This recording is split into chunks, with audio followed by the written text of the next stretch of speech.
ओम सूर्याय नमः। प्यारे भक्तों, आज आप सभी श्रवण करेंगे श्रावण मास की प्रथम रविवार की व्रत कथा।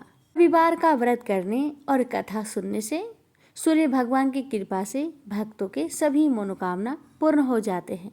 और जो भक्त रविवार के व्रत नहीं भी करते, वे भी अगर श्रद्धा और भक्ति के साथ इस कथा को सुने तो उस पर भी सूर्य भगवान की कृपा अवश्य होती है। तो आइए श्रवण करते हैं रविवार व्रत कथा। एक ब्राह्मण था, वह सूरज भगवान का बहुत बड़ा भक्त था। नहाता धोआता कहानी कहता था पर कुछ कमाता नहीं था। ब्राह्मण घर में रहता तो ब्राह्मण की पत्नी हमेशा ब्राह्मण को एक ही बात कहती कि कहीं बाहर जाओ, कुछ कमा कर लाओ। ब्राह्मण की बातें सुन ब्राह्मण बहुत परेशान हो जाता था और घर से बाहर कहीं ब्राह्मण जाता तो आस पड़ोस के लोग उसे निकम्मा कहकर अपमानित किया करते थे। सभी लोगों से परेशान होकर ब्राह्मण सूर्य भगवान का पूजन सामग्री लेकर जंगल में चला गया और वह जंगल में एक बहुत बड़ा सूखा पीपल का पेड़ था। उसी पेड़ के नीचे बैठकर सूरज भगवान का पूजन किया करता था और कथा कहता था। उसी पीपल के पेड़ के आसपास एक सूखा सा तालाब था। उसमें थोड़ा सा ही पानी था। उसी पानी से लोटा भरकर वह ब्राह्मण सूर्य नारायण को जल चढ़ाया करता था। पूजा का जल बहकर सूखे पीपल के वृक्ष से होकर सूखे तालाब में जाया करता था। जल के जाते ही सूखे पीपल हरा भरा हो गया और सूखी तालाब साफ पानी से भर गया। तालाब का पानी इतना साफ हो गया कि उसी जल में सूर्य नारायण दिखाई देने लगे और कहने लगे, ब्राह्मण वर मांग, तू क्या मांगना चाहता है? ब्राह्मण ने सुना तो घबरा गया। सोचने लगा कि पीपल में कोई भूत प्रेत तो नहीं रहता। जब भी ब्राह्मण सुबह सूर्य नारायण का पूजा करता तभी आवाज आता। ब्राह्मण इस आवाज को सुन सुनकर बहुत चिंता में पड़ गया और चिंता के कारण उसका शरीर दुबला हो गया। ब्राह्मणी भी कभी कभार अपने पति ब्राह्मण से जंगल में मिलने आया करती थी। ब्राह्मणी ने जब ब्राह्मण को दुबला पतला होते हुए देखा तो उसने पूछा, ब्राह्मण देव, आप दिन ब दिन सूखते क्यों जा रहे हैं? इसका क्या कारण है? तब ब्राह्मण ने सारा कहानी बताया। तब ब्राह्मणी ने कहा कि आपकी पूजा के बाद ही आवाज आती है ना, मुझे तो ये लगता है कि सूरज भगवान स्वयं ही आते हैं। मुझे लगता है सूर्य नारायण आपके व्रत से प्रसन्न है। वह आपको वरदान देने के लिए आते हैं। इसलिए इस बार जब भी आपको आवाज आए तो आप घबराइएगा मत, कुछ भगवान से मांग लीजिएगा। ब्राह्मणी की बातें सुन ब्राह्मण बोला, मैं कैसे मांगू और क्या मांगू? मुझे मांगना तो आता ही नहीं। अगर ज्यादा कुछ मांगना हो तो कहीं कुछ भूल जाओ तो, इसलिए तुम ही कुछ ऐसा उपाय बताओ जिससे मैं एक ही बार में सारा कुछ मांग लूं। ब्राह्मण की बातें सुन ब्राह्मणी ने उत्तर दिया, ब्राह्मण देव, जब भी सूर्य भगवान आपसे वरदान मांगने को कहे तब आप इस प्रकार से कहना, 9 खांडे महल के अंदर सोने के पालने में पर पोते को दास दासियों द्वारा खिलाते अपने आंखों से देखो। इस प्रकार लंबी उम्र, महल, बेटे पोते, पर पोते और धन सब मिल जाएगा। क्योंकि जब धन होगा तभी तो सोने का पालना दास दासियां होंगे और आंखें घुटने ठीक होंगे और तभी तो पर पोते को सोने के पालने में झूला झूला सकेंगे और देख सकेंगे।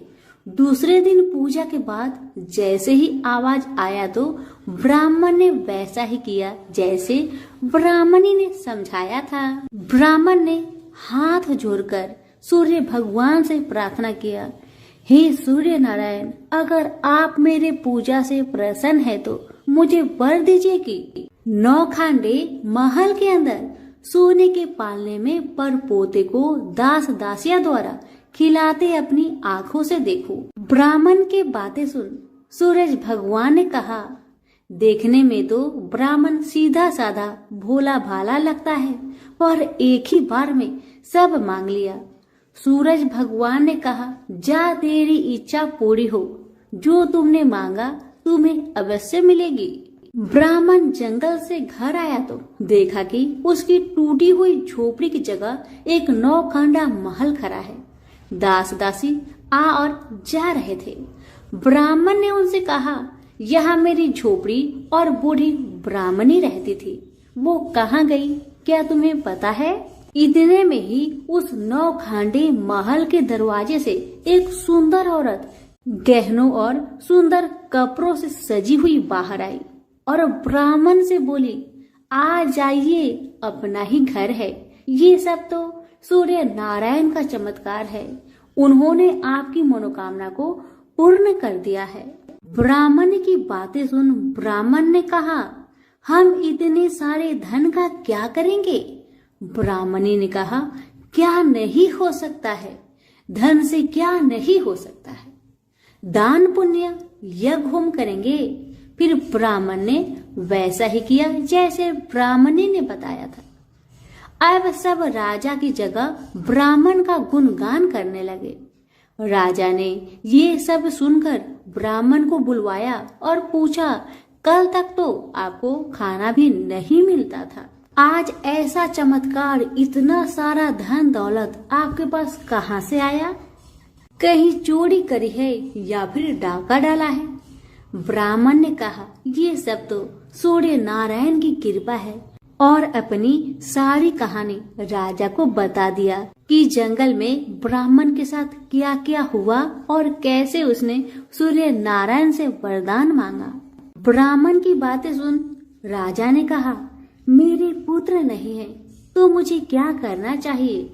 ब्राह्मण ने राजा को सूर्य भगवान की पूजा विधि बताई और कहा, महाराज आप भी सूर्य नारायण का व्रत करें, आपकी सारी मनोकामना सूर्य नारायण जरूर पूरी करेंगे। ब्राह्मण के बताए हुए नियम से राजा ने भी सूर्य नारायण का व्रत किया और सूर्य नारायण के व्रत के प्रभाव से राजा को भी पुत्र का प्राप्ति हुआ। सभी सूर्य नारायण की जय जयकार करने लगे। हे सूर्य भगवान, जैसे ब्राह्मण और राजा की मनोकामना को पूर्ण किया, वैसे ही सबकी करना, कहानी कहने वाले की, कहानी सुनने वालों की, हुक्कारे भरने वालों की, सबकी मनोकामना को आप पूर्ण करना। द्वारपर की बात है। भगवान श्री कृष्ण एक बार अपनी बुआ कुंती के आश्रम काम्य वन में पहुंचे। उस समय पांडव लोग अज्ञातवास कर रहे थे। भगवान कृष्ण ने कहा, बुआ जी, मैं तुम्हें वनवासी भेष में देखकर दुखी हो जाता हूँ। मुझे सदैव इस बात की चिंता लगी रहती है कि पता नहीं कब दुष्ट दुर्योधन का प्रहार तुम्हारे ऊपर हो जाए। अतएव इस विपत्ति से छुटकारा पाने के लिए तुम भगवान सूर्य नारायण की आराधना करो। भगवान सूर्य ही सभी जीवों के नियंता और प्राण है। उनके तेज से ही जीवों का उद्धार होता है। भगवान कृष्ण ने बतलाया कि एक बार शंकर जी से पार्वती जी ने कुछ पूछा था, उसे मैं तुमसे बतलाता हूँ। शिव जी ने पार्वती जी से कहा, यदि तुम इस बात की जानकारी प्राप्त करना चाहती हो तो मथुरापुरी में जाओ। वहाँ सूर्य पुत्री यमुना जी की धारा प्रभावित होती है। यमुना के तट पर ऋषि, महर्षि, मुनि आदि निरंतर तपस्या रत रहते हैं। भगवान रुद्र की आज्ञा से पार्वती जी कालिंदी यमुना तट को चल पड़ी। कुछ ही दूर जाने पर उन्हें रास्ते में रोती बिलखती एक स्त्री दिखाई पड़ी। उसने बतलाया कि उसका नाम कुसुमवती है और उसका निवास कुसुमाकर वन के बीच में है। संतानहीनता होने के कारण उसके पति बसंत ने उन्हें त्याग दिया है और इस प्रकार वह निराश्रिता हो गई है। पार्वती जी उस स्त्री को साथ ले आगे चली गई। उन्हें रोती हुई एक दूसरी स्त्री मिली। उसने बताया कि मेरा नाम गंगा है। मेरे पति महाराज शांतनु ने पुत्रों के जीवित न रहने के कारण मुझे अपमानित किया, जिससे मैं दुखी होकर घर चली आई हूँ। इसी प्रकार थोड़ी दूर जाने पर मधुबन में माधवी नाम की एक स्त्री और मिली, जो पति के वैभव का नाश होने के कारण घर से निकाल दी गई थी। इनके अंतरल आगे जाने पर कुमुद वन में कुमुदा नाम की स्त्री से भेंट हुई, जिसके पति को राजा ने बंदी बना लिया था और वह व्याकुल होकर विलाप कर रही थी। उन सभी स्त्रियों को साथ लेकर पार्वती जी यमुना तट पर जा पहुंची। उस तट पर पूजन उत्सव देखकर पार्वती जी ने ऋषि पत्नियों से पूछा कि यह किस देव की आराधना हो रही है, इस पूजन का विधान और फल क्या है। उनकी बात सुनकर एक ऋषि पत्नी ने कहा, यह जगत पिता सूर्य नारायण का व्रत है और सभी मनोरथों को पूर्ण करने वाला है। इस व्रत को करके प्रत्येक नर नारी अभिष्ट सिद्धि प्राप्त होती है। तुम्हारी भी यदि कोई वांछा हो तो इस व्रत को करके प्राप्त करो। ऋषि पत्नियों से ऐसी बात सुनकर पार्वती जी अत्यंत प्रसन्न हुई और उस व्रत के विधान का फल को जानकर शिव जी के पास लौट आई। पार्वती जी ने इस व्रत को करके विघ्न नाशक गणेश जी जैसे पुत्र को प्राप्त किया। प्रेम से बोलिए सूर्य नारायण की जय। एक माँ बेटी थी। माँ गाय चराने जाती। चैत्र का महीना आया, सूरज रोठा का रविवार आया। माँ ने बेटी से कहा, बेटी आज तेरे व मेरे लिए 2 रोट बना ले, मैं गाय चरा कर आती हूँ, फिर तू और मैं दोनों पूजा करेंगे। बेटी ने माँ के निमित्त एक रोट तैयार किया। इतने में सूरज भगवान जोगी का रूप धारण करके आए और बोले, माई भिक्षा दो। बेटी ने कहा, मेरा रोट अभी पका नहीं है। जोगी ने कहा कि मैं जाता हूं। बेटी ने सोचा कि जा तक खाली नहीं जाना चाहिए और उसने माँ के रोट में से किनार खांडी करके जोगी को थोड़ा रोट दे दिया। माँ गाय चरा कर आई। बेटी से बोली, मेरा रोट कहाँ है? खंडित रोट देकर माँ बावली हो गई।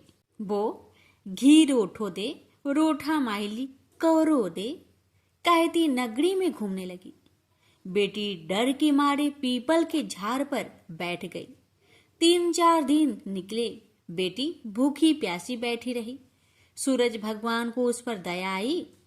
सूरज भगवान ने उसके लिए पानी का लोटा व चूरमा भेज दिया। एक दिन एक राजा का कुंवर शिकार करके आया और उसी पीपल की ठंडी छाया में बैठा और बोला, कितना अच्छा होता कि पीने को थोड़ा पानी मिल जाता। ऐसा सुनते ही लड़की ने थोड़ा पानी डाला। राजा के कुंवर ने कहा, मुझे बहुत भूख लगी है, कोई खाने को दे तो अच्छा होगा। लड़की ने ऊपर से चूरमा डाला। कुंवर की भूख प्यास मिट गई। वह विचार करने लगा कि यहाँ कोई है। यह सोचकर राजा ने अपने सिपाहियों को पीपल के पेड़ पर खोज करने भेजा। उन्होंने सब जगह देखा, उन्हें कुछ नहीं मिला। तो राजा का कुंवर खुद ऊपर चढ़ा और ढूंढा तो वो लड़की मिली। राजकुंवर ने कहा कि तू कौन है? तब लड़की ने अपनी कहानी सुनाई।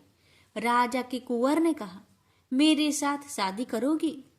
लड़की बोली, आप तो नगर के राजा हैं, मैं गरीब व अनाथ लड़की हूँ, मेरे कोई नहीं है। राजा जी माने नहीं। गाजे बाजे के साथ उस कन्या को पीपल के नीचे ब्याह कर घर ले गए। बहुत दिन बीते। एक दिन माँ घूमती घामती महल के बाहर पहुंच गई और आवाजें देने लगी, घी रोठो दे, घी रोटा माइली कोर दे। बेटी छत पर खड़ी देख रही थी। रानी ने सिपाहियों को भेजकर माँ को बुलाया और एक कमरे में ठहराया। कमरा बंद कर दिया। एक दिन राजा जी ने सारी चाबियां मांगी। रानी ने 6 कमरों की चाबियां दी, पर 7वें कमरे की चाबी नहीं दी। राजा ने जीत करके 7वें कमरे की चाबी लाकर 7वां कमरा खोला तो आगे सोने की शिला देखी। राजा ने रानी से पूछा, ये क्या है? रानी ने कहा, ये मेरे पीहर की भेंट है। राजा बोले, हमको आपका पीहर देखना है। रानी ने कहा, मेरे पीहर नहीं है, आप तो मुझे पीपल के पेड़ के नीचे से ब्याह कर लाए थे। राजा हठ करने लगे तो रानी सूरज भगवान से विनती करने लगी और 1.25 पहर का पीहर वासा मांगा। और राजा रानी पीपल के पेड़ के नीचे आए। वहां सारा कुटुंब था। कोई कहे मौसा जी आया, कोई कहे जीजा जी आया, तो कोई कहे फूफा जी आया। राजा रानी का अच्छा सत्कार किया। राजा को परिवार देखकर बहुत आनंद हुआ। 1 पहर पूरा हुआ। रानी घर चलने को कहने लगी। राजा बोला, इतना बढ़िया ससुराल इतनी जल्दी नहीं छूटेगा। अब तो रानी कुंवर की चिकोटी काटने लगी, उसे रुलाने लगी और कहा कि मेरे तो कुंवर रो रहा है, आप राजा जी जल्दी चलो। राजा रानी को पीहर वालों ने खूब दिया और विदा किया। जल्दी में राजा जी अपने पैरों की मोचरी व घोड़ी का तजना वहीं भूल गए। थोड़ा आगे जाते ही राजा को याद आया तो सिपाहियों से कहा कि रथ वापस घुमाओ, मेरी घोड़ी का तजना और मेरे पैरों की मोचरी वहीं रह गई है। रानी कहने लगी कि इतनी सी चीज के लिए पीछे वापस क्यों जाते हो? इतना धन उन्होंने दिया है। राजा ने एक नहीं सुनी। पीपल के नीचे गए और देखा कि वहां राजा जी का सामान पड़ा है, पत्ते उड़ रहे हैं, पर कोई परिवार वैभव नहीं है। राजा बोले, रानी ये सब क्या है? रानी बोली, मैंने सूरज भगवान से 1.25 पहर का पीहर बासा मांगा। मेरी तो एक माँ है जिसका रोट खंडित होने से वो पागल हो गई। घूमते घूमते महल के नीचे आई तो मैंने उसे बुलाकर कमरे में बंद कर दिया। उसकी सोने की शिला हो गई। इतना सुनते ही राजा ने नगर में ढिंढोरा पिटवाया कि चैत्र के किसी भी रविवार को पीहर बासे के लिए सूरज जी का व्रत करना चाहिए। जैसे सूरज भगवान ने रानी पर प्रसन्न हो उसे पीहर बासा दिया, वैसे सब पर सूरज भगवान कृपा करे। खोटी की खरी, अधूरी की पूरी, सूरज भगवान की जय। जहाँ बात उस समय की है जब देवलोक के शिल्पकार विश्वकर्मा भगवान की एक पुत्री थी। उसका नाम था संज्ञा। वह दिन भर तपती धूप में खेला करती थी। सूर्य की तेज किरणों से जैसे उस पर कोई असर ही नहीं होता था। संज्ञा जब बड़ी हुई तो एक दिन विश्वकर्मा और उसकी पत्नी ने संज्ञा को बड़े मुग्ध भाव से सूर्य को निहारते देखा। यह देख विश्वकर्मा बोले, देवी, ऐसा लगता है हमारी बेटी सूर्य पर मोहित हो गई है। देख रही हो कितने मुग्ध भाव से सूर्य की ओर ताके जा रही है। मुझे भी ऐसा ही लगता है हे स्वामी। विश्वकर्मा की पत्नी ने कहा। सूर्य के सौंदर्य के प्रति संज्ञा का आकर्षक उसकी आयु के साथ बढ़ता ही गया। एक दिन विश्वकर्मा उसे अपने साथ हाथी पर बैठाकर सैर करने को निकले।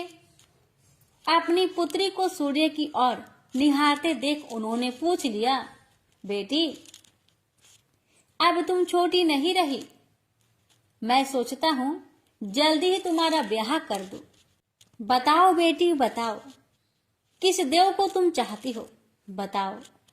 मैं तुम्हारा विवाह उसी देव के साथ करूंगा जिसको तुम चाहती हो।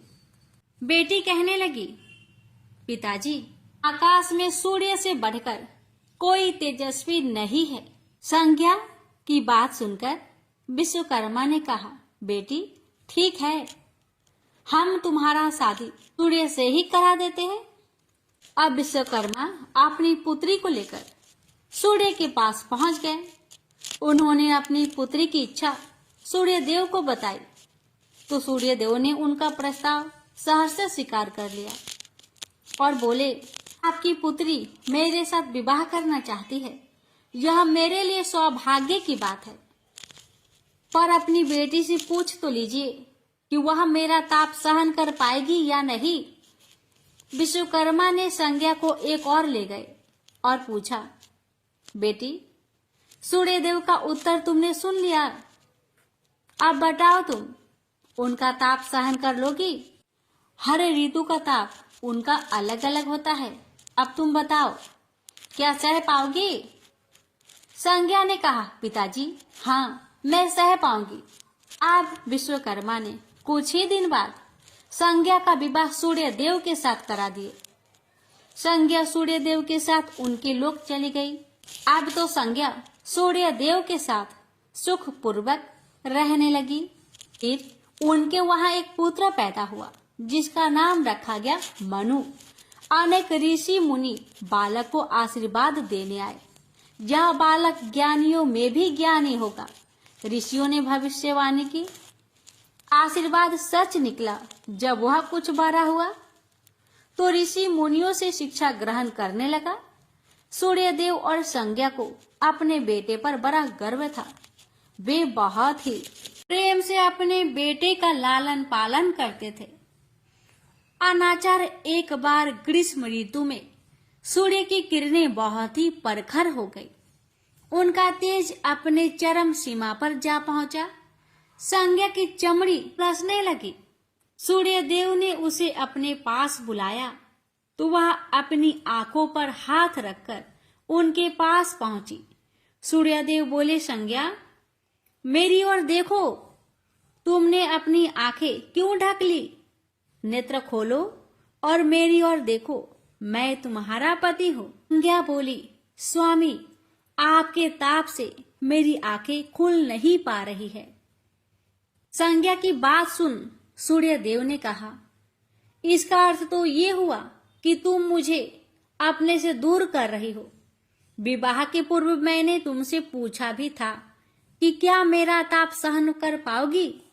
तुम्हारी सहमति पाकर ही मैंने तुम्हारे साथ विवाह करना स्वीकार किया था, लेकिन अब तुम अपने वचन से मुकर रही हो। सूर्यदेव क्रोधित होकर कहने लगे।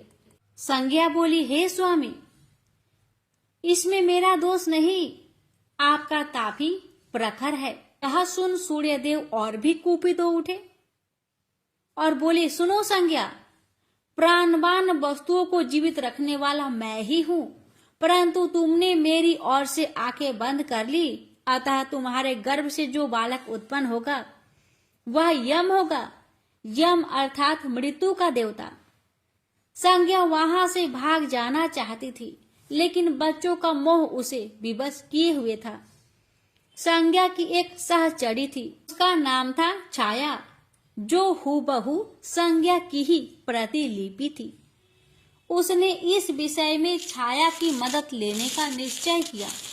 उसने छाया को बुलाया और अपनी समस्या बताई। सुनकर छाया बोली, मुझे क्या करना होगा? तो संज्ञा कहने लगी, तुम संज्ञा बनकर मेरे पति के साथ जाओ और उनकी पत्नी और बच्चों की मां बनकर वहीं रहो। फिर छाया ने कहा, अगर उन्होंने मुझसे पूछताछ की तो मैं क्या कहूंगी? तो संज्ञा ने कहा, तुम बता देना कि मैं संज्ञा हूँ, अपना भेद कभी मत खोलना। छाया कहती है, लेकिन मैं ये सब कैसे करूंगी? और करूंगी तो मेरी एक शर्त भी है कि अगर कभी सूर्यदेव मुझ पर बिगड़े या फिर श्राप देने लगे तो मैं सारा भेद खोल दूंगी। संज्ञा ने कहा, ठीक है छाया, अब जाओ और मेरे बच्चों को संभालो। तुमने मुझे बहुत ही कठिन काम सौंपा है संज्ञा। छाया कहने लगी, फिर भी मैं भरसक प्रयत्न करूंगी। और वहां से छाया चली गई। उसके जाने के बाद संज्ञा सोचने लगी, मैं मायके जाती हूँ, माँ और पिताजी मुझे देखकर बहुत प्रसन्न होंगे। मैं कुछ समय वहां रहूंगी, परंतु पिताजी तो कहेंगे स्त्री की शोभा पति के घर में रहने में ही है। ऐसे ही विचारों में उलझी बेचारी संज्ञा मायके को चल पड़ी। रास्ते में उसके मस्तिष्क में उलझने टकराने लगी। वह सोचने लगी, पिताजी जब मुझे लौट जाने को कहेंगे तब मैं क्या करूंगी? तब मैं जंगल में चली जाऊंगी। इसी सोच विचार के साथ संज्ञा अपने मायके पहुंच गई। पिता ने उसका बड़ा सत्कार किया। बोले, आओ बेटी आओ, सब कुशल मंगल तो है? तो संज्ञा बोली, नहीं पिताजी नहीं, आपने ठीक ही कहा था। ग्रीष्म ऋतु में मैं सूर्य देव की ताप सहन नहीं कर सकी। अब तो संज्ञा कुछ दिन अपने पिता के घर में सुख से रही। एक दिन पिता ने उससे कहा, बेटी संज्ञा, तुम्हारे आने से मुझे बड़ा हर्ष हुआ है, मुझे बहुत अच्छा लगा। परंतु विवाह हो जाने के बाद स्त्री को मायके में अधिक दिन तक नहीं ठहरना चाहिए। अब तुम अपने पति के घर जाओ, फिर कभी हमसे मिलने आना। तुम मुझे बहुत प्यारी हो, किंतु पति का घर ही स्त्री का घर होता है। यही मैंने सोचा था, संज्ञा मन ही मन बोली। और एक रात चुपचाप पिता का घर छोड़कर वह जंगल में चली गई। वह सोचने लगी, मैं सूर्य के सामने नहीं जा सकती, अतः घोड़ी बन जाती हूँ। उस रूप में मुझे यहाँ कोई पहचान नहीं पाएगा। घोड़ी का रूप धारण कर संज्ञा सूर्य के ताप की शक्ति को कम करने के लिए तपस्या करने लगी। और छाया ने सूर्य के यहाँ जाकर संज्ञा का स्थान ले लिया। सूर्य देव ने उसे संज्ञा ही समझा। वे बोले, तुम लौट आई मेरे यहाँ? तो छाया कहने लगी, क्षमा कर दो स्वामी, मैंने अपनी दुर्बलता को जीत लिया है। छाया बड़े ही खेद स्वर में बोली। सूर्य देव कहने लगे, संज्ञा, मैं तो कब का ही तुम्हें क्षमा कर चुका हूँ। अब घर की जिम्मेदारी संभालो, बच्चों का लालन पालन करो। छाया ने कक्ष में लेटे दोनों बच्चों पर निगाह डाली और घर की जिम्मेदारियां संभाल ली। छाया इस घर में सुखी थी। वह प्राय सोचा करती थी कि बेचारी संज्ञा को कितना अच्छा घर त्यागना पड़ा उसे। क्या वह कभी नहीं लौटेगी? समय पाकर छाया को एक पुत्र हुआ। पुत्र पैदा होने के बाद वह कुछ चिंतित रहने लगी। मुझे यह नहीं भूलना चाहिए कि मैं संज्ञा नहीं, छाया हूँ। छाया ने एक पुत्र और पुत्री को जन्म दिया। अब छाया का व्यवहार बदलने लगा। वह अपने बच्चों से तो ज्यादा प्यार करती, लेकिन संज्ञा के बच्चों को तारने और उनके साथ दुर्व्यवहार करने लगी। मनु ने तो बी माता के व्यवहार को नजरअंदाज कर दिया, लेकिन यम को उसका व्यवहार खटकता रहा। माता छाया का यमुना बहन के साथ ऐसा व्यवहार करना उचित नहीं। वह अपने बच्चों के साथ तो कितना अच्छा व्यवहार करती थी। हम भाई बहन से नफरत, एक दिन तो हद ही हो गई। छाया ने यमुना के बाल पकड़े और उसे डंडे से पीटते हुए बोली, कमबख्तो, मरते भी तो नहीं, मर जाओ तो मेरा पीछा छूटे। जब छाया देर तक यमुना को पीटती रही तो यम से न रहा गया। उसने जाकर छाया का हाथ पकड़ लिया और गुस्से से बोला, बस माता बस, अब तुमने यमुना पर हाथ उठाया तो मुझसे बुरा कोई ना होगा। अच्छा, तेरी यह हिम्मत, मुझे धमकी देता है? ठहर जा, आज मैं तेरे पिताजी से इसकी शिकायत करूंगी। छाया बड़े ही क्रोध स्वर में बोली, लेकिन छाया ने इस डर से सूर्य देव से शिकायत न की, कहीं उसका भेद उजागर न हो जाए। लेकिन यम और यमुना ने तंग आकर अपने पिता से उसकी शिकायत अवश्य कर दी। पिताजी, यह स्त्री हमारी माँ नहीं है। यम ने कहा, हाँ पिताजी हाँ, पुत्र माता से विमुख हो सकता है, परंतु माता की ममता कभी कम नहीं होती। यमुना भी बोल उठी, सूर्यदेव ने कहा, मैं देख लूंगा, तुम जाओ, डरो नहीं, बस सब ठीक हो जाएगा। ऐसा कहकर सूर्यदेव ने बच्चों को धैर्य बंधाया, लेकिन बच्चों के जाते ही वह सोच में पड़ गए। बच्चे ठीक कहते हैं, यह अवश्य कोई मायाविनी है। सूर्यदेव गुस्से में भरकर छाया के पास पहुंचे और उसके केस पकड़कर झकझोर कर बोले, सच बताओ तुम कौन हो, अन्यथा मैं तुम्हें कठोर दंड दूंगा। ठहरिए स्वामी, ठहरिए, छाया कांपती हुई बोली।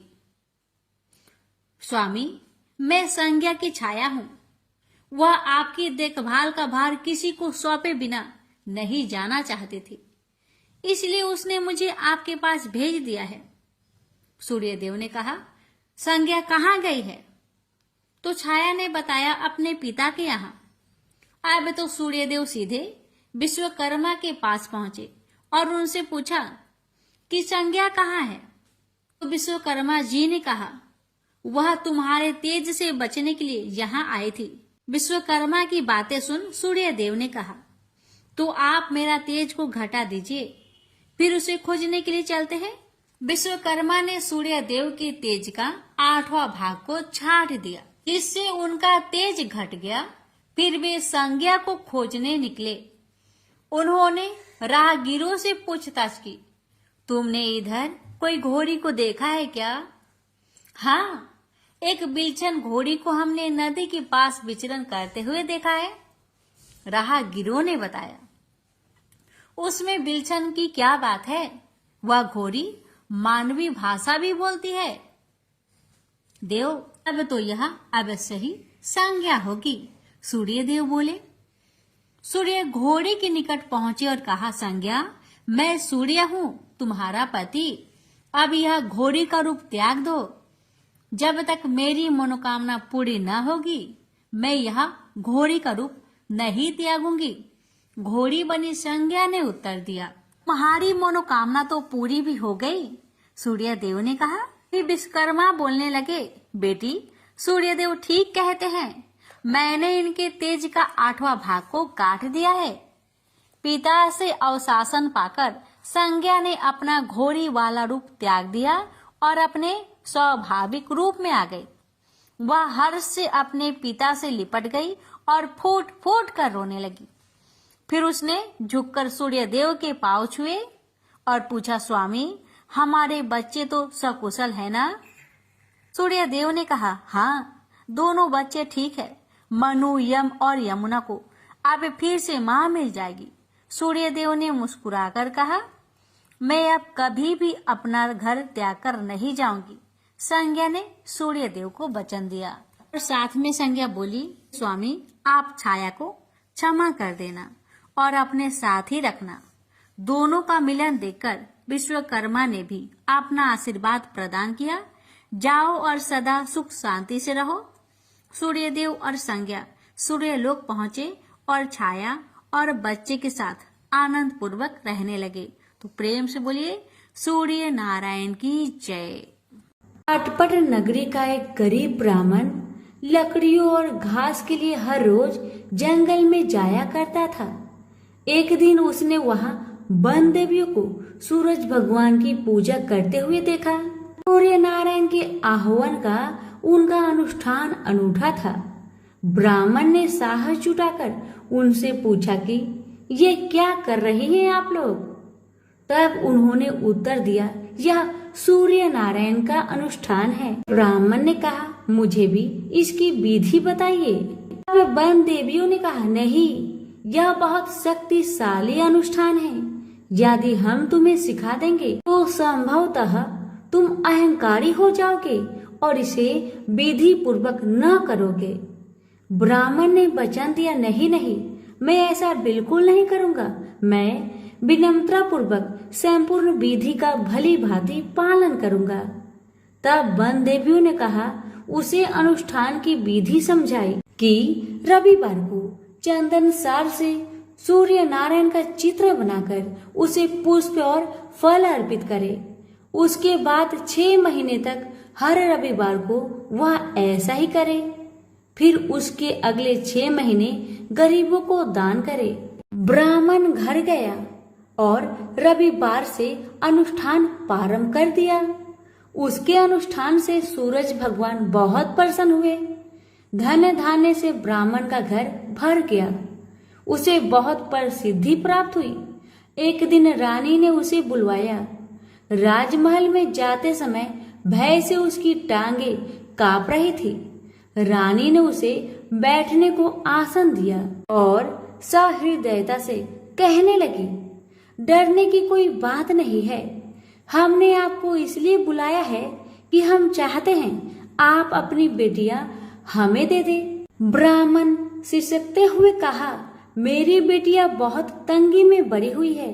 राजवंश में उनके साथ चाकरों के समान आप व्यवहार करेंगी। रानी ने उसे आश्वस्त किया कि नहीं नहीं, ऐसी बात नहीं है, आप चिंता ना करें, उनके साथ राजसी व्यवहार किया जाएगा। एक का राजा से विवाह होगा और दूसरी का मंत्री से होगा। ब्राह्मण ने खुशी खुशी रानी का प्रस्ताव स्वीकार कर लिया। शीघ्र ही विवाह हो गए और ब्राह्मण की बिटिया ससुराल चली गई। पूरे 12 बरस ब्राह्मण उनसे मिलने नहीं आया।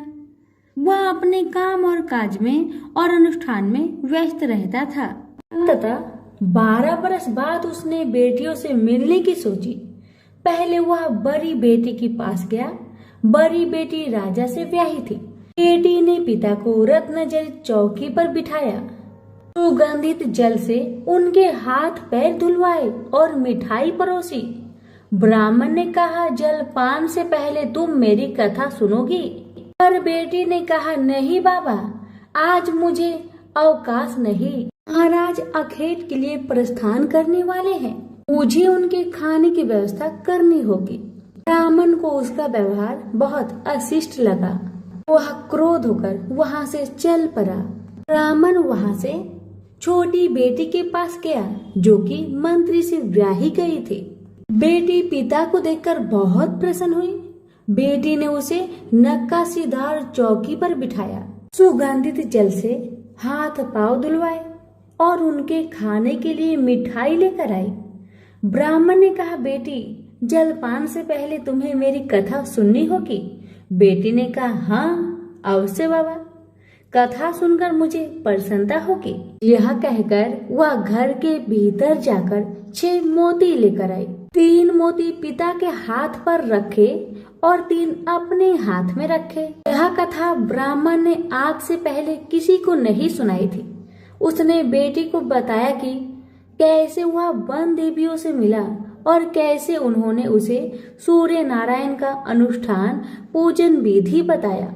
बेटी ने एक एक शब्द को बड़े ध्यान से सुना। फिर ब्राह्मण ने मुदित मन से जलपान ग्रहण किया और घर लौट आया। पंडिताइन ने बेटी की कुशल क्षेम पूछी। ब्राह्मण ने उसे सारी बातें बताई और कहा कि बड़ी वाली मेरी बेटी ने मेरी कथा नहीं सुनी, उसे इसका फल भुगतना पड़ेगा। और वही हुआ। उसका पति सेना लेकर दूसरे राज्य पर आक्रमण करने गया था और वापस नहीं लौटा, पर दूसरी बेटी ने उसकी कथा सुनी थी, सो वह सुखी थी। उसकी समृद्धि दिनों दिन बढ़ती गई। दुर्भाग्य से बड़ी बेटी का पिंड नहीं छोड़ा।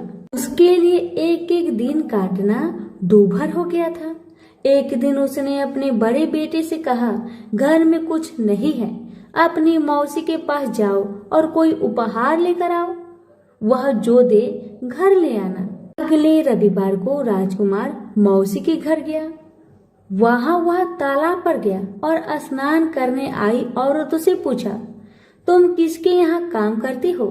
उन्होंने उत्तर दिया, हम मंत्री की पत्नी की दासियां हैं। राजकुमार ने कहा, अपनी मालकिन से जाकर कहो कि उनकी बहन का बेटा आया है। ये भी कह देना कि उसके कपड़े फटे हुए हैं, इसलिए वो उसे पिछले दरवाजे से महल के भीतर आने दे।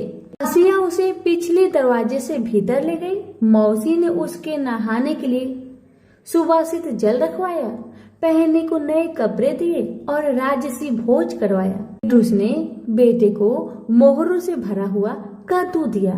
वह चलने लगा तो मौसी ने कहा, इसे संभाल कर ले जाना, कहीं खोना मत। और रास्ते में सूर्य भगवान ने माली के भेष धारण करके मोहर से भरा हुआ कद्दू चुरा लिया।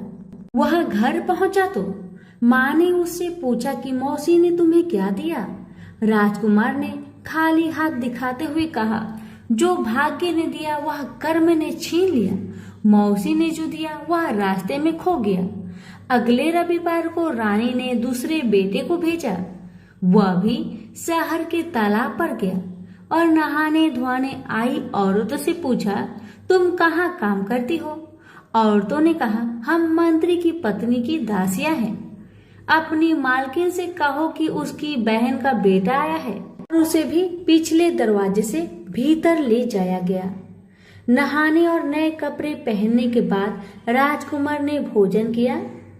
वह चलने लगा तो मौसी ने उसे मोहर से भरी हुई खोखली छड़ी दी और बोली, इसे संभाल कर ले जाना, कहीं खोना मत। रास्ते में सूरज भगवान ग्वाले का रूप धरकर आए और उसकी छड़ी चुरा लिए। वह घर पहुंचा तो रानी ने उससे पूछा कि मौसी ने तुम्हें क्या दिया? राजकुमार ने खाली हाथ दिखाकर कहा, जो भाग्य ने दिया वह कर्म ने छीन लिया। तीसरे रविवार को रानी ने तीसरे बेटे को भेजा। वह भी सीधे तालाब पर गया। मौसी ने उसकी भी वैसे ही खातिरदारी की। उसे नहलवाया, कपड़े दिए और खाना खिलाया। चलते समय उसने उसे मोहर से भरा हुआ खोखला नारियल दिया और कहा, इसे संभाल कर ले जाना, खोना मत। रास्ते में राजकुमार कुएं की जगह पर सुस्ताने के लिए रुका। जैसे ही उसने नारियल जगत पर रखा, वह लुढ़क कर कुएं में गिर गया। छपाक। वह घर पहुंचा तो रानी माँ ने पूछा कि वह क्या लाया है। राजकुमार ने जवाब दिया, जो भाग्य ने दिया वह कर्म ने छीन लिया। चौथा राजकुमार गया, तब भी वही हुआ। उसे मोहर से भरा हुआ कुल्हड़ मिला, जिसे सूर्य नारायण चील बनकर झपट ले गए। पांचवें रविवार को रानी खुद गई और जाकर तालाब पर खड़ी हो गई। छोटी बहन उसे खुद लेने के लिए आई और पिछले दरवाजे से घर में ले गई। नहलाने के बाद बताया कि उसकी विपत्ति का कारण यह है कि उसने बाबा की कथा सुनने से मना कर दिया था। फिर उसने दीदी को पूरी कथा सुनाई। रानी ने बहुत ध्यान से कथा सुनी और रविवार व्रत करने तक बहन के पास ही रही। और दोनों बहनें बहुत ही श्रद्धा भक्ति के साथ सूरज भगवान की आराधना करती। रानी का अनुष्ठान पूरा भी नहीं हुआ था कि उसके दिन फिर गए। उसे समाचार मिला कि वर्षों की युद्ध के बाद उसके पति विजयी होकर अकूट धन लेकर साथ लौट रहे हैं। राजधानी लौटते हुए राजा अपनी साली और बहू से मिलने के लिए वहां रुका। जब उसने सुना कि उसकी रानी भी यही है, तो उसे लेने के लिए उसने पालकी और कुछ दासियां भेजी। नन्हे भांजे चिल्लाते हुए रानी के पास आए और कहने लगे, मौसी मौसी, तुम्हें लेने के लिए छत्र वाली पालकी आई है, साथ में हाथी, घोड़े और सैनिक भी है। सब देखने के लिए बाहर भागे। बरसों की विरह और व्यथा के उपरांत राजा और रानी ने एक दूसरे का हालचाल पूछा। बहनों ने एक दूसरे को मूल्यवान उपहार और रेशमी वस्त्र दिए। अगले दिन राजा और रानी ने अपने राजधानी के लिए प्रस्थान किया। पहले पड़ाव पर जब खाना बन गया तो रानी ने राजा के लिए और अपने लिए थाल परोसे। तभी उसे बहन से सुनी हुई कथा याद आई। उसने नौकरों को आदेश दिया कि वे पास के गांव में जाए और किसी निर्धन को लाए जो भूखा हो। गांव में उन्हें ऐसा कोई नहीं मिला, पर वापस आते समय उन्हें एक भूखा लकड़हारा मिल गया। वे उन्हीं को रानी के पास ले आए। रानी ने 6 मोती निकाले, 3 लकड़हारे को दिए और 3 अपने हाथ में रखे। फिर रानी ने उसे अपने पिता और वन देवियों की कथा सुनाई। लकड़हारे का रोम रोम कान बन गया। कथा सुनते ही उसके गड्ढर की सारी लकड़ियां सोने की हो गई। उसने शपथ ली कि वह पूर्ण विधि विधान से सूर्य नारायण का अनुष्ठान करेगा, बिल्कुल वैसे ही जैसे वन देवियों ने ब्राह्मण को सिखाया था। अगले दिन राजा रानी ने दल बल के साथ फिर पड़ाव डाला। खाना बन गया तो रानी ने राजा के लिए और अपने लिए खाना परोसकर सेवकों को किसी निर्धन और भूखे को लाने का आदेश दिया। आज वे एक किसान को लाए जिसकी फसल मुरझा गई थी और कुआं सूख गया था। रानी ने 6 मोती निकाले, 3 किसान को दिए और 3 अपने हाथ में रखे। फिर उसने उसे अपने पिता और वन देवियों की कथा सुनाई। कथा संपूर्ण होने से पहले ही उसकी फसल फिर से हरी भरी हो गई और सूखे कुएं में पानी भर आया। वापस जाते समय उल्सित किसान ने शपथ ली कि वह संपूर्ण विधि विधान के साथ सूर्य नारायण का अनुष्ठान करेगा, जैसा कि वन देवियों ने ब्राह्मण को सिखाया था। तीसरे पड़ाव पर रानी ने एक बुढ़िया को सूरज भगवान की कथा सुनाई। बुढ़िया का बेटा जंगल में खो गया था, दूसरा तालाब में डूब गया था और तीसरा सांप काटने पर मर गया था। रानी की कथा सुनते ही बुढ़िया के तीनों बेटे एक एक करके पड़ाव पर आ गए। बुढ़िया खुशी के आंसू बहाते हुए वहां से गई। उसने प्रण किया कि वह सूरज भगवान की उसी विधि से आराधना करेगी जो वन देवियों ने ब्राह्मण को सिखाया था। चौथे पड़ाव पर रानी के चाकर एक हाथ पांव विहीन आदमी को लाए। उसकी आंखें इतनी कमजोर थी कि उसे मुश्किल से ही कुछ दिखता था, यहाँ तक कि उसका कोई नाम भी नहीं था। लोग उसे लोथ कहते थे। चाकरों ने उसे जब देखा तब वह मुंह के बल पड़ा था। वे उसे उठाकर पड़ाव पर ले आए। रानी ने उसे नहलवाया और नए कपड़े पहनने को दिए। फिर उसने 6 मोती निकाले, 3 लोथ के पेट पर रखे और 3 अपने हाथ में रखे। फिर उसने उसे अपने पिता और वन देवियों की कथा सुनाई। अपाहिज आदमी ने पूरा श्रद्धा से कथा को सुना। कथा सुनते ही उसके हाथ पैर निकल आए और इसके आंखों की ज्योत भी लौट आई। वो भी जाते समय अति प्रसन्न होकर गया। उसने शपथ लिया कि वह सूर्य नारायण की विधि पूर्वक आराधना करेगा, जैसे कि वन देवियों ने ब्राह्मण को बताया था। अगले दिन राजा और रानी अपनी राजधानी पहुंच गए। वे महल में भोजन करने के लिए बैठे तो सूरज भगवान स्वयं प्रकट हुए और उनके साथ भोजन करने की मनसा दर्शाई। राजन ने महल के सारे दरवाजे खुलवा दिए और अनेकानेक उत्कृष्ट व्यंजन बनाने का आदेश दिया। प्रत्येक पकवान को 6 अलग अलग खुशबुओं के साथ परोसा गया। सूर्य नारायण और राजा खाने के लिए बैठे। सूर्य नारायण को पहले कौर में ही एक लंबा वाल दिखा। वह क्रोधित होकर चिल्लाए, यह किस अधम स्त्री का वाल है? रानी भय से पीली पड़ गई। उसे याद आया कि अपनी विपत्ति के 12 वर्षों में वह उल्टे के नीचे बैठकर कंघी किया करती थी। संभवतः वह उसी का बाल है।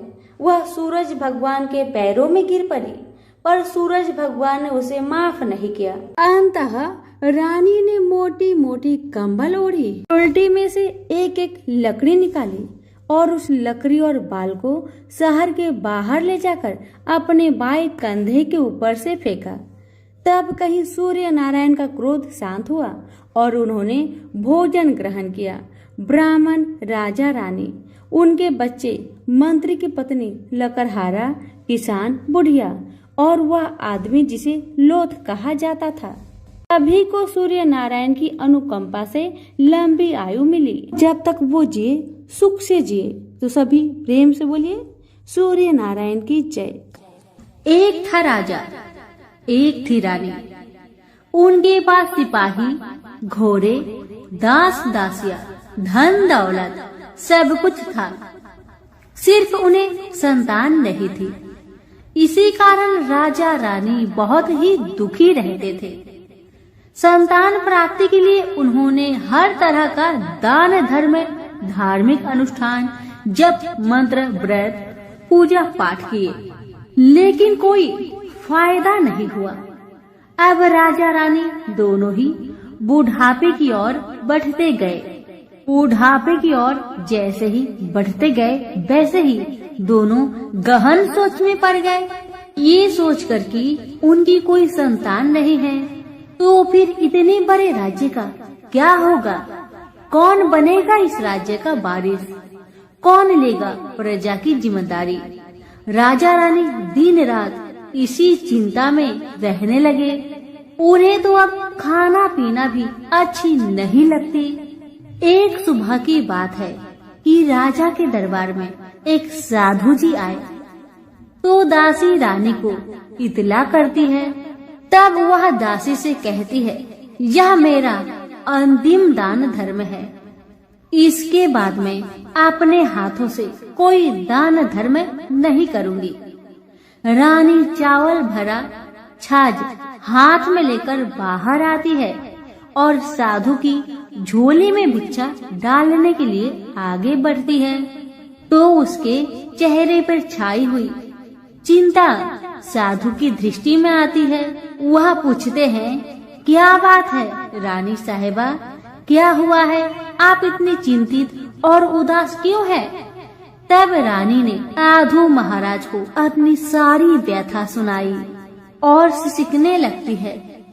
उस पर वह साधु कुछ पल गंभीर हो जाते हैं और कहते हैं, चिंता मत करना रानी साहिबा, आपकी संतान होगी, आपकी इच्छा पूरी हो जाएगी, चिंता ना करे। आपकी कोख से एक पुत्र जन्म लेगा, मात्र वह 14 साल तक ही आप लोगों को मिलेगा। उसके आगे वह इस मृत्यु लोक में नहीं रह पाएगा। इससे बढ़कर आपको कुछ देना मेरे लिए संभव नहीं है। अपनी बात पूरी करते उसने अपनी झोली में हाथ डाला, थोड़ी सी भाभूत निकालकर रानी को दे दी और कहा, आप और महाराज दोनों इसे बांटकर ग्रहण करना, आपको जल्दी ही पुत्र प्राप्ति होगी। इतना कहकर साधु अपनी राह में चले गए। उनके जाने के बाद रानी सोचने लगी, 14 साल तो 14 साल ही सही, उतने समय के लिए हमें पुत्र तो मिलेगा, यही काफी है।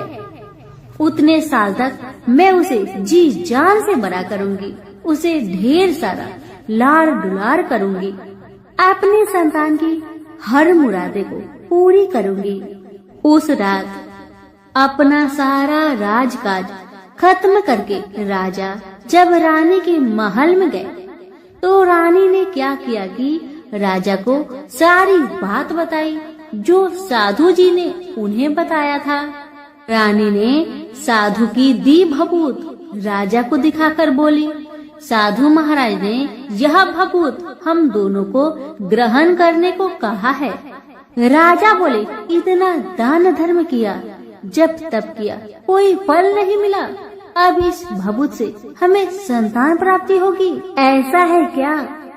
उस पर रानी बोली, जब इतना सब कुछ किया तो अब यह भी सही करके देख लेते हैं। आप बेमतलब की उस साधु के क्रोध को क्यों हम बुलावा दे।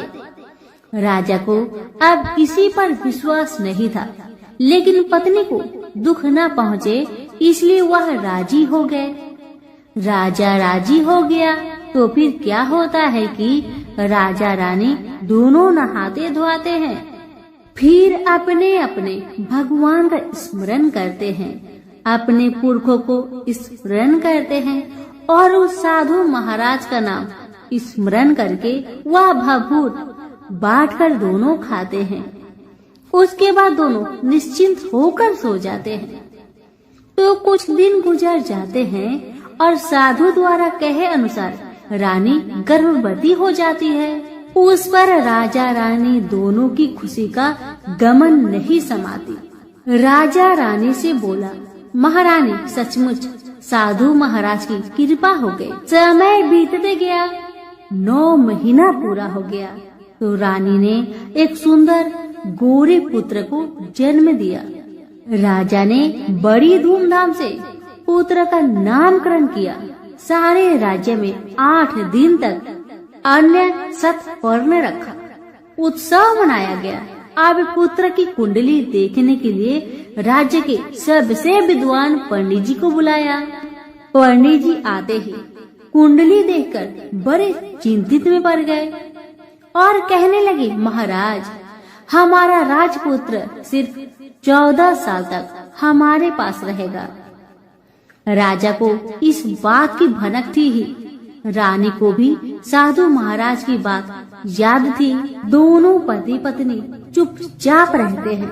उसके बाद राजा और रानी बड़े लाड़ प्यार से बेटे की परवरिश करते हैं, उसकी हर ख्वाहिश पूरी करते हैं। थोड़े समय के लिए ही सही, भगवान ने संतान की अपनी मुरादें पूरी कर दी। इसे वे समाधान मानते थे। राजपुत्र दिन प्रतिदिन बड़ा होता है। जब वह 7 साल का हो जाता है तो राजा एक अच्छे गुरु की नियुक्ति करके उसे पढ़ाई लिखाई, राजशास्त्र, शास्त्र विद्या, घोड़सवारी इत्यादि 12 विद्याओं का शिक्षण देते हैं। जब वह सब शास्त्र विद्या में पारंगत हो जाता है और 12 साल की उम्र का हो जाता है, तब एक अच्छी सी राजकन्या खोजकर उसकी शादी कर दिया गया। शादी के 2 साल बीत जाते हैं, बेटा 14 साल का हो जाता है। एक दिन राजपुत्र राजा से बोला, पिताजी, मैं अपना सारा राज्य घूमकर देखना चाहता हूँ। आज तक मैंने सिर्फ इस राजबाड़े के अतिरिक्त कुछ नहीं देखा है। बेटे की बात सुनकर राजा बड़ी चिंतित हुए, क्योंकि पुत्र को 14वां साल शुरू हो गया था। अब कोई अनहोनी होने का वक्त नजदीक आ पहुंचा था, लेकिन राजा ये सब बातें पुत्र को बता नहीं सकता था। वह क्या करता है कि चेहरे पर खुशी लाकर बेटे से कहता है, हाँ हाँ जरूर जाओ बेटा, जरूर। तुम्हें अपना सारा राज्य घूमकर देखना चाहिए, कहाँ क्या है ये सब जानना चाहिए। कल तो मेरे बाद तुम ही को राजा बनना है। मात्र एक बात का ध्यान रखे कि तुम जहाँ जा रहे हो, क्या कर रहे हो, क्या बात अपनी पत्नी को नहीं बताना। पुत्र ने कहा, ठीक है पिताजी, आपने जो कहा है मैं वैसा ही करूँगा। तो होता है ये कि राजपुत्र दिन भर अपने पत्नी के साथ मौज मस्ती करता है, खुशियाँ मनाता है और रात को ठीक 12 बजे बिस्तर से उठकर बाहर चला जाता है। फिर पौ फटने से पहले वापस अपने महल में आकर सो जाता है। ऐसे बहुत दिनों तक चलता रहा। अब पुत्र का 14वां साल खत्म होने में कुछ दिन ही बाकी रहते हैं। इतने में ये होता है कि उसकी पत्नी यानी छोटी रानी रात में जाग जाती है। वह देखती है कि बिस्तर पर राजपुत्र नहीं है। वह महल में सब जगह देखती है तो राजपुत्र कहीं भी नजर नहीं आते। तो ये बात वह किससे कहेगी और क्या करेगी? बेचारी चुपचाप रहती है। फिर भोर होने पर वह देखती है कि उसका पति अपनी जगह पर सोया है। छोटी रानी अपने पति से कुछ नहीं पूछती, लेकिन दूसरी रात भी वैसा ही होता है। तीसरी रात, चौथी रात, ऐसे ही बहुत दिन तक चलता है। रानी बहुत चिंतित हो जाती है। पति रात को जाता कहाँ है, किससे मिलने जाता है? छोटी रानी के मन में ढेर सारी सवाल उमड़ जाते हैं, लेकिन छोटी रानी को राजकुमार से सवाल करने में डर लगता था। शायद उसका पति गुस्सा हो बैठे। सास ससुर से पूछने के बारे में सोचा तो उसकी कुल मर्यादा बीच में आ जाती थी। इसी तरह मन ही मन में बेचैन रहती थी। इस हालत में उसे खाने पीने में दिलचस्पी नहीं होती थी।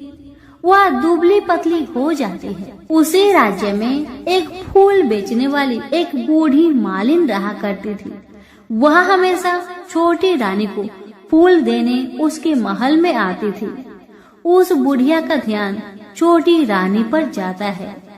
वह उससे पूछती है, बेटी तुम्हें किस बात का दुख है? तुम इस तरह सूख कर कांटा क्यों बनी जा रही हो? उस पर रानी कहने लगी, क्या बताऊं बूढ़ी अम्मा, तुम्हारा राजपुत्र हर रात बिस्तर पर से उठकर कहीं और चला जाता है और सुबह भोर होते ही वापस आकर सो जाता है। वह कहाँ जाता है? प्रेमिका से मिलने जाता है क्या? यह सोचकर मैं अन्न जल ग्रहण नहीं कर पाती और सूख सूख कर इस तरह कांटा बन गई हूँ। बुढ़िया सब बात सुनकर उसे एक उपाय बताती है और कहती है, बेटी तुम ऐसा ही करना, आज रात तुम सोना मत, उसके पीछे जाकर देखना कि वह कहाँ जाता है, क्या करता है, उसकी अच्छी तरह से पहरेदारी करना। इस पर छोटी रानी ने कहा, मुझे नींद आ गई तो मैं क्या करूँगी? तब बूढ़ी अम्बा ने कहा, तुम्हें नींद न आए इसलिए एक काम करना, अपने बाएं हाथ की उंगली में एक जख्म करना, उस पर थोड़ी सी मिर्च छिड़कना, उससे तुम्हें बड़ी जलन होगी और उस पीड़ा से तुम्हें रात भर नींद नहीं आएगी। रानी बुढ़िया के कहे अनुसार करती है। उंगली की जलन से उसे बड़ी देर तक नींद नहीं आती, लेकिन बाद में वह सो जाती है। दूसरे दिन सुबह बुढ़िया फूल लेकर उसके महल में पहुंचती है और पूछती है, क्या हुआ बेटी, देख पाई? क्या तुम्हारा पति कहाँ जाता है? रानी कहने लगी, नहीं अम्मा, पहले कुछ समय जलन के कारण मुझे नींद नहीं आई, पर कुछ देर पश्चात मैं सो गई थी। बुढ़िया कहने लगी, कोई बात नहीं, आज तुम उंगली पर पहले से थोड़ा ज्यादा जख्म करना और ज्यादा मिर्च लगाना। बूढ़ी अम्मा के कहे अनुसार छोटी रानी ने वैसा ही किया, परंतु वह सिर्फ पति के बिस्तर से उठकर बाहर निकलते वक्त जाग पाई थी। वह उसके पीछे नहीं जा सकी क्योंकि उसकी आंखें उस समय तक मुद गई थी। दूसरे दिन सुबह बूढ़ी अम्मा आई तो उसने पूछने से पहले ही छोटी रानी ने बूढ़ी अम्मा को रोककर कहा, अम्मा, मैं आज भी उनकी पहरेदारी ठीक तरह नहीं कर पाई। बुढ़िया कहती है, रोना नहीं बेटी, सब कुछ ठीक हो जाएगा। तुम आज रात जख्म और बड़ा करना और उस पर ज्यादा से ज्यादा मिर्च छिड़कना। और एक काम करना बेटी, वह जब जाने के लिए निकलता है तो उसका रास्ता रोकना। बुढ़िया ने जैसा बताया रानी ने वैसा ही किया। आज रात उसे नींद नहीं आती। अब जैसे ही रात के 12 बजे राजकुमार बिस्तर से उठकर जब महल से निकलने लगे तो बुढ़िया के कहे अनुसार रानी ने वैसा ही किया। दौड़कर जाकर अपने पति का रास्ता रोककर कहने लगी कि कहाँ जा रहे हो, किससे मिलने जा रहे हो, मुझे बताओ। राजपुत्र उसे समझाने की बहुत कोशिश करता है। देखो, अगर मैंने तुम्हें वह बताया तो मैं तुम्हें दोबारा नहीं मिल पाऊंगा। पत्नी कहने लगी, कोई बात नहीं, न मिल पाओ, लेकिन आप रात के समय कहाँ जाते हो ये मुझे पहले बताओ। अब राजपुत्र निरुपाय हो जाता है। पत्नी की जिद के आगे उसकी एक नहीं चल पाती। ठीक उसी समय उसका 14वां साल खत्म होकर 15वां साल लगने वाला था। जो होता है वह हो जाने दो, वह सोचता है। कुछ चावल मंत्रों से सिद्ध करके पत्नी को देकर कहता है, इन चावलों के दानों को दोनों हाथों की मुट्ठी में पकड़ना। पहले दाएं हाथ में पकड़े चावल मेरे ऊपर फेंकना, मैं कौन हूँ तुम्हें पता चल जाएगा। बाद में बाएं हाथ में पकड़े चावल मेरे ऊपर फेंकना, मैं जैसा था तुम्हें मिल जाऊंगा। लेकिन यदि तुम बाएं हाथ के चावल मेरे ऊपर फेंकना भूल गई तो मैं तुम्हें कभी नहीं मिल पाऊंगा। राजकुमारी ने कहा, मैं नहीं भूलूंगी। रानी बड़े आत्मविश्वास के साथ कहकर दाएं हाथ में पकड़े चावल पति के ऊपर फेंक दिया तो राजपुत्र एकदम एक विशाल घोड़ा बन जाता है। एकदम उद्यमा सफेद गर्दन पर लंबी आयल, देखते देखते वह तेजी से दौड़ने लगता है। रानी उस घोड़े को एकदम आश्चर्य से देखने लगती है।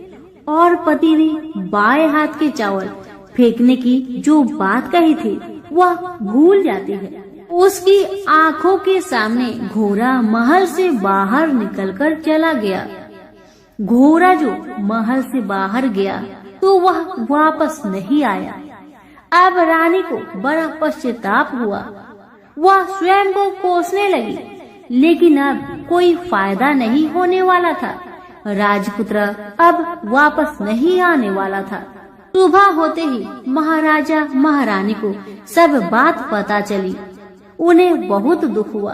वे बिस्तर पकड़ते हैं और राह देखते हैं कि एक दिन उनका बेटा वापस आ जाए। इस तरह 1 महीना गुजरा, 2 महीने गुजरे, 3 महीने गुजरे, आखिर 6 महीने पूरे हुए। राजपुत्र का कोई आता पता नहीं लगा। प्रधान राजपुत्र को ढूंढने के लिए राज्य के गांव-गांव सिपाही भेजा गया, लेकिन उन्हें कोई सफलता नहीं मिली। इधर रानी अपनी हठ के कारण पति गायब हो गया, यह सोचकर स्वयं को मन ही मन कोसती रही और प्रण लेती है कि कुछ भी करके पति को ढूंढ लाएगी और उसे वापस घर ले आएगी। एक दिन वह सुबह उठकर सास ससुर के महल में जाती है और कहती है कि मैं अपने पति की खोज में जा रही हूँ। महाराजा महारानी को और क्या चाहिए था, बस उनका बेटा उन्हें वापस मिल जाए। बहू को उन्होंने अनुमति दे दी और कहा कि बेटी तुम्हें जहाँ जाना है जाओ, जो करना है करो, पर मेरा बेटा को लेकर ही वापस आना। भगवान तुम्हें कामयाबी दे। अब रानी क्या करती है कि अपना शाही भेष बदलकर एक सेठानी बन जाती है। कुछ दास दासियों को, कुछ नौकरों को साथ में लिया, कुछ सामान साथ लिया और राज्य की सीमा पर जाकर वहाँ एक भोजनालय खोल दिया। वह आने वाले सब यात्रियों को खाना मुफ्त में देने लगी। मात्र एक शर्त रखी कि खाने वालों को उसकी देखी कोई अजीब चीज उसकी मालकिन को यानी राजकन्या को बतानी पड़ेगी। तो वहाँ आने वाला हर नागरिक अपनी तरफ से मैंने यह देखा, मैंने वह देखा कहकर वहाँ से मुफ्त खाना खाकर जाता था। परंतु रानी को जो बात चाहिए थी वह अब तक किसी से नहीं मिली थी। ऐसे ही कुछ दिन बीत गया तो इधर होता है कि रानी के महल फूल लेकर जाने वाली बुढ़िया के एक बेटा और बहू थे। उनका एक छोटा बेटा था, यानी बुढ़िया का एक पोता था। बेटा और बहू सुबह काम के लिए निकलते थे तो पोते को संभालने की जिम्मेदारियां बुढ़िया पर रहती थी। बुढ़िया दिन भर पोते को संभालती थी। एक दिन होता है कि बुढ़िया को पान खाने की आदत थी, तो पान खाने के लिए चूना चाहिए था। बुढ़िया उसे तैयार करने के लिए सीपियाँ लेकर आई। इन सीपियों भूनने के लिए गोबर के कंडे चाहिए थे। कंडे इकट्ठा करने के लिए वह बांस की टोकरी लेकर चरवाहे के मैदान में गई। वहाँ बहुत सारे कंडे थे। उन्हें जमा करते करते उसे घर आने में अंधेरा हो गया। इस और शाम होते ही काम से वापस बेटा बहू घर पहुँचे तो देखा कि बच्चा घर पर अकेला है और रो रहा है। वे दोनों गुस्से से लाल पीले हो गए। इतने में बुढ़िया घर आ पहुँची। बेटा ने पूछा, पोते को घर पर अकेला छोड़कर तुम कहाँ गई थी?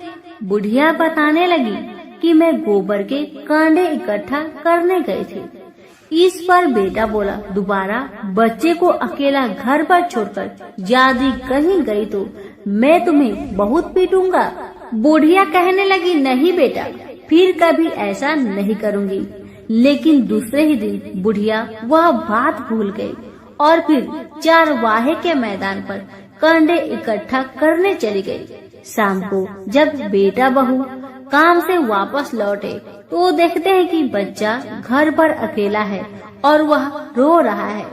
अब उसके बेटे की सहन शक्ति खत्म होने लगी और बुढ़िया के वापस आने पर उसे घर से निकाल दिया। बुढ़िया रात भर घर के बाहर अंधेरे में बैठी रही और सुबह होते ही हाथ में टोकरी लेकर कंडे इकट्ठा करने के लिए निकल गई।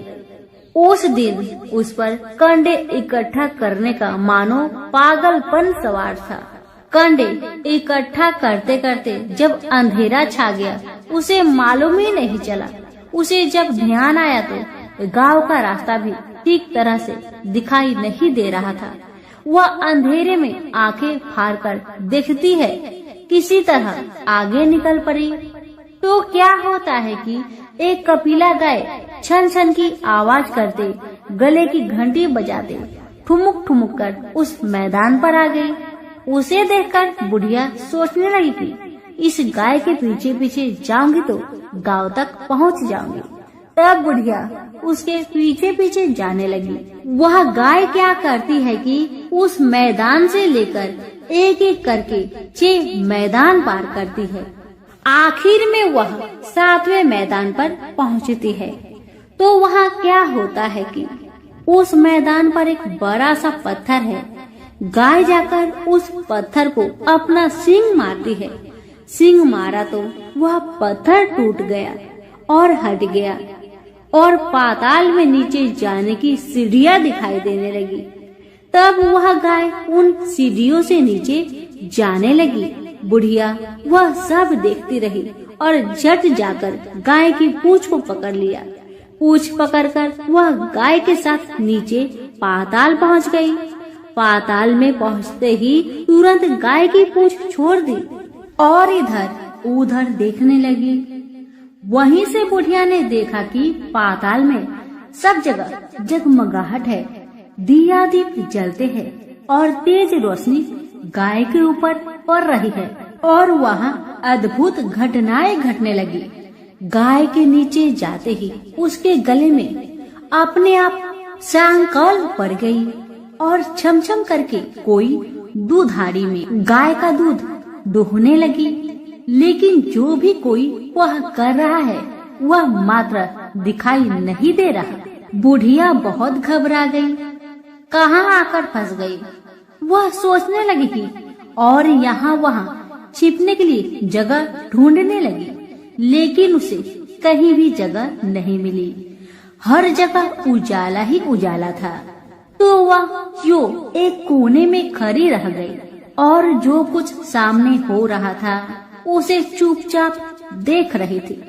कुछ पल के बाद वहाँ झट से एक उम्दा सफेद घोड़ा आया। वहाँ 2 कुंड थे। उसमें से एक कुंड में उस घोड़े ने छलांग लगाई और ऊपर आ गया। अब उसे राजपुत्र का रूप प्राप्त हो गया। राजपुत्र बनने के बाद उसने दूसरे कुंड के पानी में स्नान किया। वहाँ रखे नए कपड़े पहने। नजदीक ही एक सुंदर पलंग था, उस पर आकर बैठ गया। उसके सामने अपने आप 5 पकवानी की थाली आ गई, दूध की एक प्याली आ गई, 5 सुपारी आ गए। उसके सामने एक दिया जलता रहा। राजपुत्र ने खाना खाया, दूध पिया, 5 सुपारी खाया और बिस्तर पर लेट जाने से पहले सूर्य देव का स्मरण करके सामने जलते हुए दिए से पूछा, दिए दिए दीप कर मेरे माता पिता क्या कर रहे हैं। दिया बताने लगा, बेटे के शोक में डूबे हैं। राज्य कौन संभाल रहा है? राज्य प्रधान संभालता है। मेरी पत्नी क्या करती है? दिया बोला, उसने चौराहे पर भोजनालय शुरू किया है और आते जाते लोगों से वह नई खबर के बारे में पूछती है। दिए के यह कहते ही राजपुत्र कहने लगा, ठीक है। उसके बाद वह सो गया। बुढ़िया कोने में खड़ी रहकर यह सब देखती रही। ऐसी अद्भुत घटना उसने जिंदगी में पहली बार देखी थी। उसे अंदर ही अंदर चुलबुलाहट होने लगी।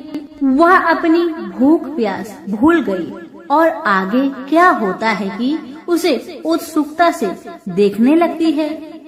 लेकिन उसके बाद और कुछ घटनाएं नहीं घटती। रात गुजर गई और सुबह हो गई। सुबह होने पर पलंग पर सोया राजपुत्र उठा और फिर से पहले वाले कुंड में छलांग लगाई तो वह फिर से घोड़ा बनकर कुंड से बाहर आ गया। बाहर आते ही वह तेजी से उस पाताल नगरी से बाहर निकल गया, लेकिन वह कहाँ गया बुढ़िया को कुछ पता नहीं चला। उसके बाद पिछली रात की तरह कोई उस गाय का छमछम करके दूध दुहने लगा।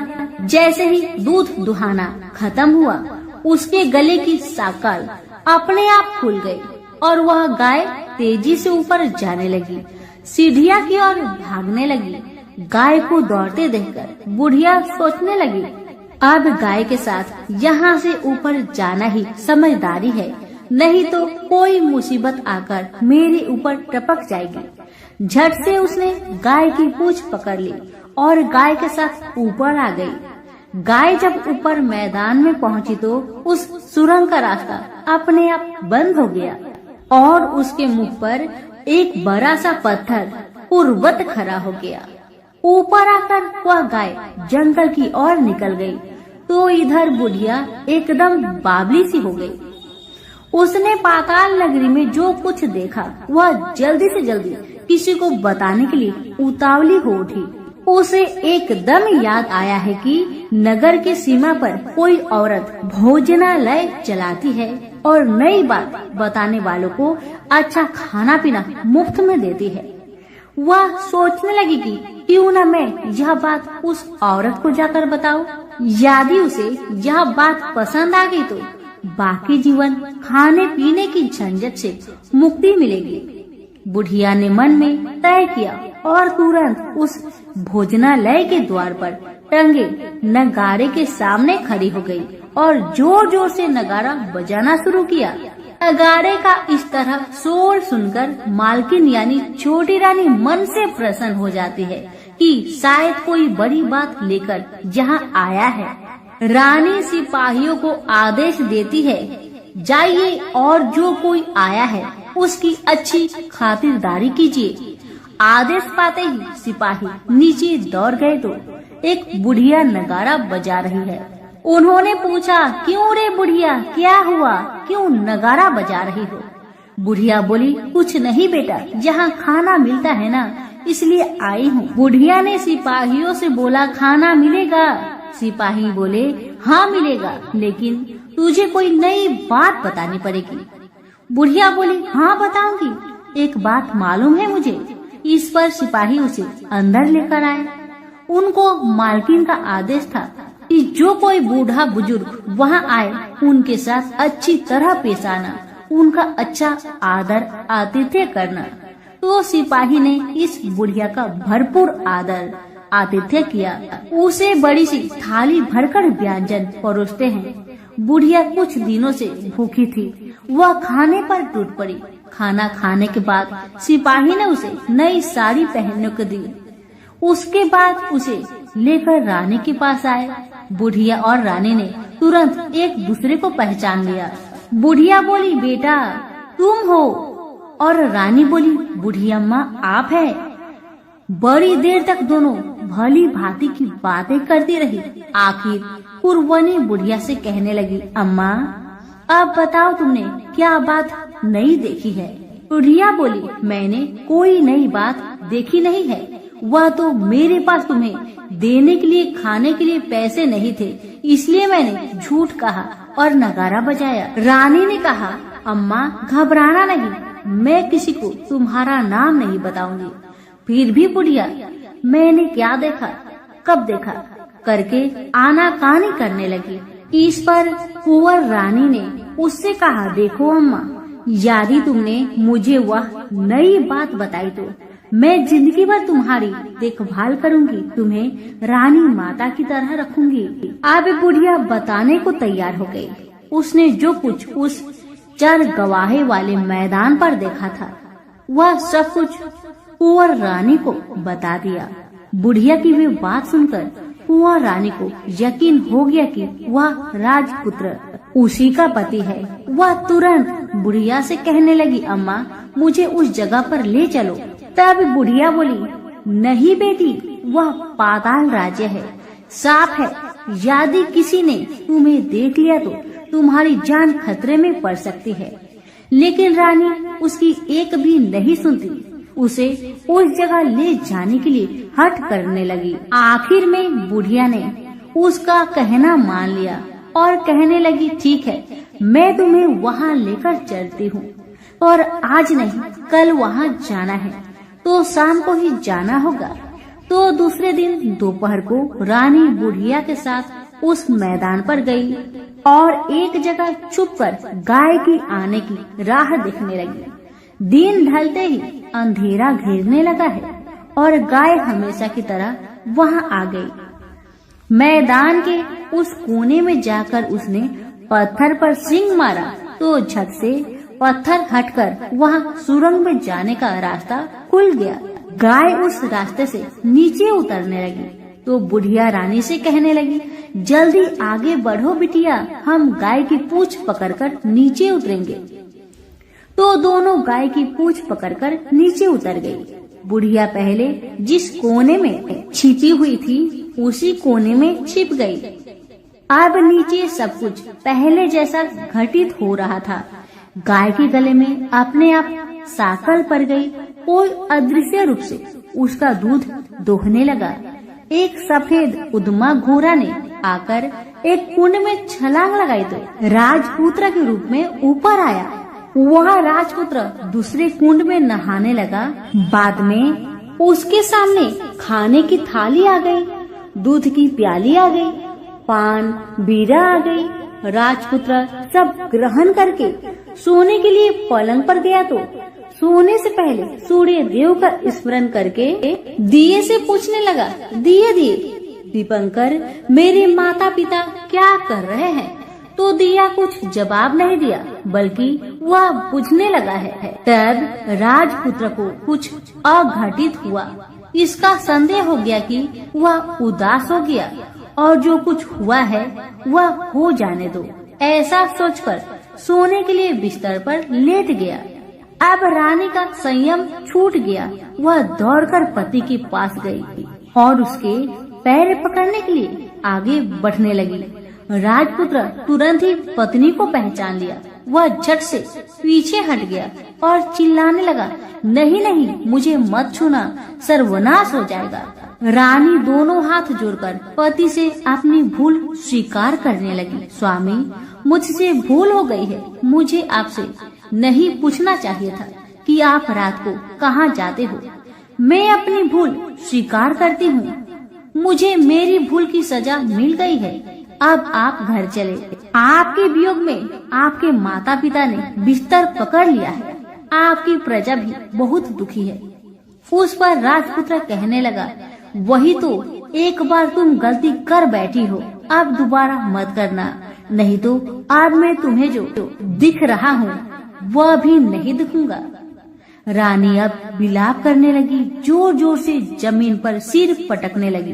राजपुत्र के मन में उसके प्रति दया उत्पन्न हो गई। वह उससे कहने लगा, यदि तुम मुझे पाना चाहती हो तो तुम्हें एक काम करना होगा। काम कठिन है, लेकिन वह तुम्हें अकेले करना होगा। कहो स्वामी, आप क्या कहते हैं? कितना भी कठिन काम हो मैं पूर्ण करूंगी। रानी कहती है। इस पर राजपुत्र ने उसे बताया, इस पाताल से ऊपर जाते ही तुम्हें एक घना जंगल नजर आएगा। ऐसे 6 जंगल पार करने के पश्चात 7वां जंगल मिलेगा। वह जंगल सबसे घना है। उस जंगल में बीचों बीच एक पीपल का पेड़ है। उसके आसपास की जगह पत्ते, फंदे, जटाएं, कांटे इत्यादि से ढक चुकी है। वहाँ बाघ, शेर, भालू, सांप सभी धमा चौकड़ी बैठी है। तुम्हें उन सबको भगाकर वह जगह साफ करनी है। उसकी गोबर से लिताई करके पवित्र बनाना है। रंगोली से सजाना है। उसके बाद वहाँ धूप, कपूर, अगरबत्ती जलानी है। फूल कुमकुम से पेड़ की तने की पूजा करनी है। दूध दही से बने चावल का भोग चढ़ाना है। यह सब तुम्हें दोपहर के 12 बजने के पहले करना होगा। 12 बजने के समय तुम्हें उस जगह पर बैठकर सूर्य भगवान का ध्यान करना होगा। ठीक 12 बजे सूर्य भगवान का रथ वहाँ उतरेगा। वे वह सब देखकर खुश हो जाएंगे और कहेंगे, जिस किसी ने यह सब किया है उसे मैं मनचाहा फल दूंगा। तो तुम सामने जाकर उसके रथ का दाहिना घोड़ा मांगना, मैं तुम्हें मिल जाऊंगा। इतना बात कहकर राजपुत्र अपने पलंग पर सो गया और छोटी रानी भोर होने की राह देखने लगी। भोर होते ही वह बुढ़िया के साथ गाय की पूंछ पकड़कर ऊपर आ गई। ऊपर आने के बाद वह बुढ़िया से कहने लगी, अम्मा अब मैं अकेले ही आगे जाऊंगी, तुम भोजनालय वापस जाओ। वह जंगल में जाकर राजपुत्र की बताई जगह ढूंढने लगी और स्वयं आरी से वह जगह साफ कर दी। बाद में राजपुत्र ने जैसे बताया वैसी लिपाई पुताई करके वापस आ गई। दूसरे दिन पौ फटने से पहले ही और जंगल में उस जगह पहुंची। वहां जाकर इत्र गुलाब का पानी छिड़ककर वह जगह सुगंधित की। धूप अगरबत्ती जलाकर उसे पवित्र किया और पूजा की। सब सामग्री वहां तैयार रखकर सूर्य भगवान का ध्यान करने बैठ गई। जैसे कि पति ने बताया था, दोपहर को ठीक 12 बजे सूर्य भगवान का रथ उस पीपल के पेड़ पर आकर रुका है। सूर्य भगवान ने जब रथ से नीचे देखा तो सुगंधित वातावरण देखकर बहुत खुश हुए और फिर बोले, जिस किसी ने यह काम किया है वह यहाँ आकर मुझसे कुछ भी मांगे, मैं उसे दूंगा। रानी ने जब ये सब सुना तो बिना समय गवाए दौड़कर उनके सामने आ गई और उनको साष्टांग नमस्कार करके बोली, भगवान वह मैं ही हूँ, मैंने यह जगह साफ की है। भगवान बोले, अच्छा तो तुम्हें जो चाहिए वह मुझसे मांगो। तो छोटी रानी बोली, भगवान मुझे आपके रथ का दाहिना घोड़ा चाहिए। सूर्य भगवान बोले, नहीं नहीं, मैं तुम्हें और कुछ भी दे सकता हूँ, लेकिन यह घोड़ा नहीं दे सकता। मेरे रथ के 12 घोड़े हैं, तुम चाहो तो कोई और घोड़ा ले लो, लेकिन दाहिना घोड़ा नहीं, वह मैं तुम्हें नहीं दे सकता। छोटी रानी ने एक नहीं सुनी, वह सूर्य देव से एक ही बात कह रही थी, वही दाहिना घोड़ा दे दीजिए, नहीं तो मैं आपके पैरों में गिरकर अपनी जान दे दूंगी। अब सूर्यदेव धर्म संकट में पड़ गए। उन्होंने वचन दे दिया था, अब अपने वचन से पलट भी नहीं सकते थे।